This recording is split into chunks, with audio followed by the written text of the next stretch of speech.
पिछले कुछ सालों में देखा गया है कि भारत में कन्वर्जेंस यानी धर्म परिवर्तन को लेकर यहाँ पर खूब पॉलिटिक्स हुई और आज भी हो रही है। कई लोगों का आरोप है कि ये सब भारत में एक एजेंडे के तहत किया जा रहा है। तो ही कई लोगों का कहना है कि पहले झूठे प्यार का झांसा दिया जाता है और फिर धर्म परिवर्तन कराया जाता है।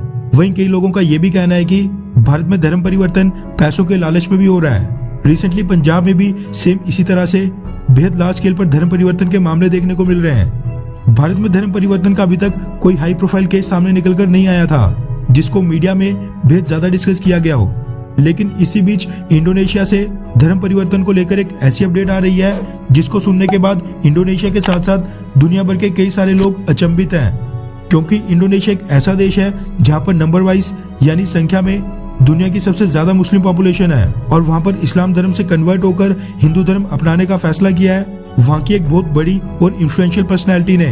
रेफरेंस के लिए आपकी स्क्रीन पर न्यूज 18 के आर्टिकल का स्क्रीनशॉट है जिसके मुताबिक इंडोनेशिया के पहले राष्ट्रपति सुकार्नो, जो इंडोनेशिया के फाउंडिंग मेंबर भी थे, उनकी बेटी सुकमावती सुकार्नो पुत्री ने इस्लाम धर्म से कन्वर्ट होकर हिंदू धर्म अपनाने का फैसला किया है, जिसके बाद से इंडोनेशिया में कई लोग इसके विरोध में आ गए हैं जबकि कई सारे लोग उनके पक्ष में आकर खड़े हो गए हैं। सुकमावती सुकार्नो पुत्री इंडोनेशिया की इन्फ्लुएंशियल फैमिली से बिलोंग करती हैं। उनके पिता तो इंडोनेशिया के पहले प्रेसिडेंट थे ही, लेकिन उनकी बहन मेघावती सुकार्नो पुत्री इंडोनेशिया की 5th और पहली फीमेल प्रेसिडेंट बनी थी।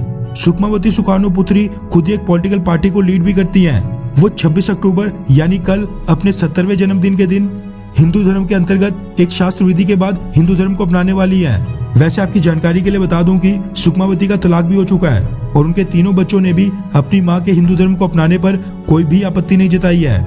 वैसे आप सोच रहे होंगे कि सुकमावती 70 साल की एज में जाकर क्यों अपना धर्म परिवर्तन करके हिंदुइज्म को अपना रही हैं? तो इसके पीछे का कारण उनकी एक कंट्रोवर्शियल पोइम मदर इंडोनेशिया को बताया जा रहा है जो उन्होंने गाई थी साल 2018 के मार्च महीने में। सुकमावती सुकार्नो पुत्री ने जो ये पोइम गाई थी उसमें उन्होंने इंडोनेशिया के जो लोकल ट्रेडिशंस और फैशंस थे उनको सेलिब्रेट करने के लिए बोला था, जबकि एट द सेम टाइम उन्होंने अपनी पोइम में इंडोनेशिया के लोकल ट्रेडिशन और फैशन को इस्लामिक फैशन और ट्रेडिशंस के साथ कंपेयर किया और बोला कि ये जो इस्लामिक फैशन और ट्रेडिशंस हैं ये इंपोर्टेड हैं, यानी इंडोनेशिया में बाहर से लाए गए हैं। सीधी भाषा में बोला जाए तो उन्होंने इस्लामिक फैशन और ट्रेडिशन से ज्यादा इंडोनेशिया के लोकल फैशन और ट्रेडिशंस के ऊपर बल देने के लिए कहा था। फिर क्या था, जिस दिन सुकमावती की ये पोइम सामने आई उसी दिन से इंडोनेशिया के कट्टर धार्मिक संगठन और मौलवी मौलाना इस पोइम को लेकर सुकमावती के पीछे पड़ गए थे और उन पर आरोप लगा रहे थे कि ये पोइम इस्लाम धर्म की खिलाफत करती है और सुकमावती के ऊपर ईर्ष्या निंदा का मुकदमा होना चाहिए। सुकमावती ने उसके बाद कई बार पब्लिकली माफी भी मांगी और अपनी पोइम के बारे में सभी लोगों को क्लियर किया कि उनकी ऐसी इंटेंशन बिल्कुल नहीं थी कि वो इस्लाम धर्म को नीचा दिखाएं। लेकिन आज तक सुकमावती को इंडोनेशिया के धार्मिक कट्टरपंथी संगठन और मौलवी मौलाना लगातार निशाना बनाते रहे हैं। सुकमावती, जो कि हिंदू धर्म से पहले से काफी ज्यादा इन्फ्लुएंस्ड यानी प्रभावित थी, वो साल 2018 के बाद से हिंदू धर्म से और भी ज्यादा कनेक्ट हुई। इंडोनेशिया में उन्होंने हिंदू रिलीजियस सेरेमनीज यानी हिंदू धार्मिक समारोह में पहले से ज्यादा शामिल होना शुरू किया। वहां के हिंदी रिलीजियस हेड्स के साथ बातचीत करती रही, जिसके बाद फाइनली उनका ये डिसीजन सामने आया है।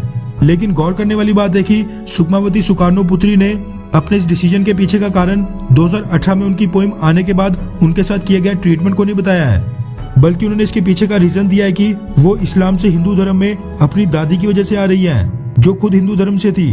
उन्होंने कहा कि उन्होंने खुद भी हिंदू धर्म शास्त्र को लेकर काफी स्टडी किया है और उसके बाद ही उन्होंने हिंदू धर्म को अपनाने का फैसला किया है। वहीं कई एक्सपर्ट्स का कहना है कि जिस तरह से इंडोनेशिया में एक पोइम रिसाइट करने के बाद उनका वहां पर कड़ा विरोध हो रहा था, उन पर ईर्ष्या निंदा का मुकदमा थोपने की बात हो रही थी, ये उसी का नतीजा है कि वो 70 साल की उम्र में भी इस्लाम से हिंदू धर्म में कन्वर्ट होने पर मजबूर हो गई हैं। सुकमावती क्योंकि एक इन्फ्लुएंशियल फैमिली से बिलोंग करती हैं, ऐसे में उनके इस कदम का सोसाइटी पर भी काफी असर पड़ने के आसार हैं। खैर, सुकमावती सुकार्नो पुत्री के इस डिसीजन के बारे में आपकी क्या राय है? क्या उन्होंने इस्लाम से हिंदू धर्म में आकर सही किया या फिर उनको मुस्लिम धर्म में रहते ही अपने आप को लगातार डिफेंड करते रहना चाहिए था? नीचे कमेंट करके अपनी राय जरूर बताएं।